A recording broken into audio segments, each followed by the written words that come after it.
წლევანდელი ბიუჯეტი 100%-ით იქნება შესრულებული და ცოტა მეტის იმედი გვაქვს. ამის შესახებ ფინანსთა მინისტრმა ნოდარ ხადურმა მთავრობის სხდომაზე განაცხადა. ფინანსთა მინისტრის მტკიცებით რაიმე სახის პრობლემა საგადასახადო შემოსავლების კუთხით საერთოდ არ არსებობს. საგადასახადო შემოსავლების გეგმას გადაჭარბებით შევასრულებთ. ამ წუთისათვის მეტობა გეგმასთან გვაქვს დაახლოებით 70 მილიონი ლარი. გარდა ამისა, მინდა გითხრათ, რომ ზოგადად შემოსულობების ნაწილში ბიუჯეტი შესრულდება 100%-ით. 2015 წლის ბიუჯეტის დამტკიცება პარასკევს იგეგმება.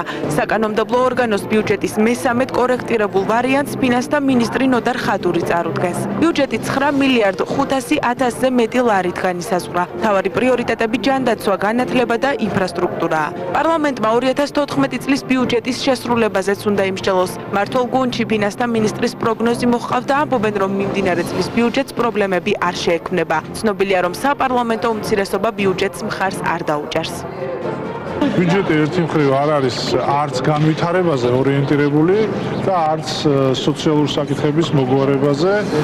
ბიუჯეტში ფაქტობრივად არ არის პენსიების და არის გათვალისწინებული 10 ლარით მხოლოდ სექტემბრიდან და იცით თქვენ რომ ეს უკვე გაუფასურებული ფული არის და აგრეთვე მასწავლებლების პირადად ჩემთვის მნიშვნელოვანია რომ მასწავლებლების ხელფასების ზრდაც არ არის ასე ვთქვათ გათვალისწინებული. ნამდვილად არის მინდა გითხრათ შენიშვნები, მაგალითად ჩვენი კომიტეტიდან იყო თორცლად 9 შენიშვნა აქედან 7 გათვალისწინებულია.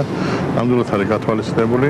იცით რომ გათვალისწინება გამოიწვია სწორედ ზრდა 70 მილიონით, როგორც დაგეგმა საბიუჯეტო შემოსავლებში, ასევე საბიუჯეტო გასავლებშიც. და ვიმედოვნებთ რომ ეს ყველაფერი არის აკბარესი იმისათვის რომ ხარი დაუჭიროთ პარასკევს იქნება განხილვა ბიუჯეტს.